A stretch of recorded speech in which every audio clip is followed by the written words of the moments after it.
Let's talk about the top 5 repairs that homeowners need to be aware of, either when you're owning a property or you're thinking about purchasing a property.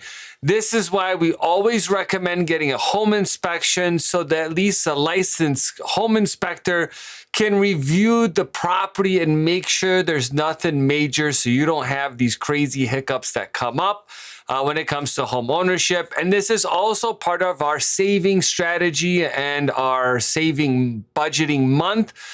We want you guys to be able to at least put this money aside so when this issue does come up, you can actually fix it and cause or prevent further damage from happening to a property.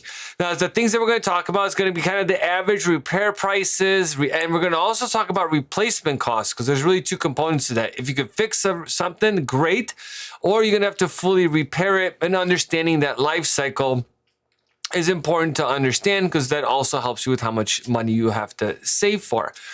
We talked about the home inspection. It's something that, let's say from the VA side, they don't require, but it is highly encouraged. And also from that home inspection, you might look at getting some type of extra insurance or warranty. There's plenty of warranty companies out there, but just make sure that you guys are reading the fine print because that's kind of the important piece.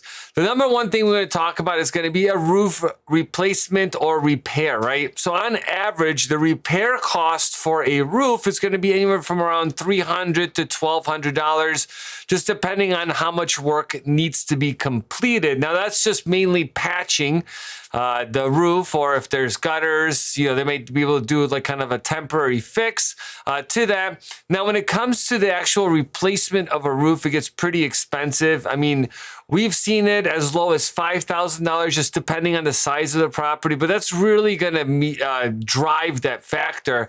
I mean, they can go up to $60,000 and up, but on average, we really see them around $15,000, $20,000 for a roof replacement. But remember, the more complex it is, the more it's going to cost, right? The more straightforward it is, the easier it is, the less cost you're going to have, especially if you have a smaller footprint on the roof. Roofs expire about every 25 years. So just know if you are buying a property and the roof's 30 years old, you might be looking at that cost shortly after purchasing the property. And the thing is you really won't know until it rains and you start seeing seepage, or if you're up in the attic looking at with the home inspector, which is also recommended if you're going to get a home inspection, to be at the actual home inspection itself so they can point out those things to you so you can make an educated decision. The other piece we're going to talk about is going to be HVAC. That's your heating, ventilation, and air conditioning systems.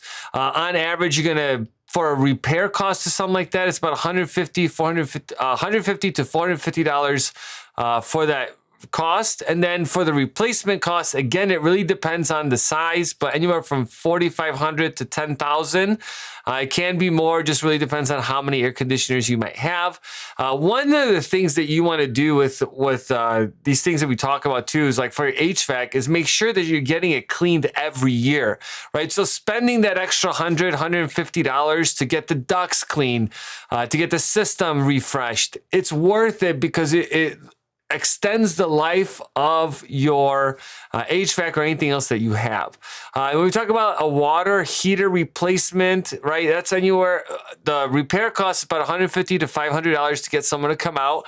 And then the replacement cost for a water heater is about $800 to $1,500. Now, some people have tankless water systems, which actually do last twice as long as a regular water tank. The price, what I've learned recently, going to my endless trips to Home Depot, because I just bought a place recently as well, is that the cost of the tanks varies based on the warranty. That's really the big factor, and the size of the tank, but that's not as much of a factor from what I've seen.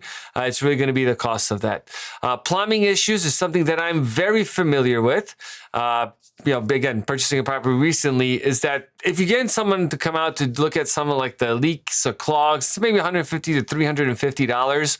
What I've also learned is that you can buy a very cheap tool for like $10 that can avoid paying those high fees.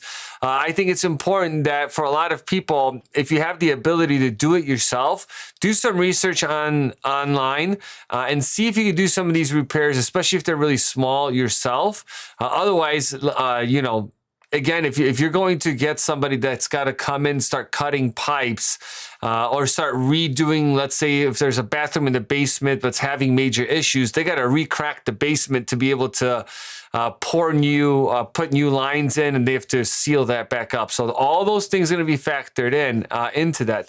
That's why it's important to also check your sewage, to pay a little bit extra and get them to do like a sewage cam, to make sure like there's no, especially from the outside, if there's like roots growing into the to the system, because again, that's going to cost money out of your pocket to do that. And the fifth thing we're going to talk about is going to be the electrical problems. Now, these can, especially when you have older homes, they're not even up to code actually right now. Some people have, I was just talking with somebody that they have like aluminum wiring. I haven't even heard of that before. But the thing is that anywhere from $100 to $400 to get someone to come out and look maybe at a faulty outlet socket. But then that costs, again, could $1,500 and up to kind of replace your system. Sometimes you might not have enough electricity coming. So you might have a 60 watt and you need 100 or 200 amp system, not watts, amp system that you might need to install, which can cost a good amount of money for that. But again, a lot of this stuff is going to be based on the severity of the problem, age and condition, where you're located, the quality of the material. So I highly suggest you guys get multiple quotes if you're already a homeowner.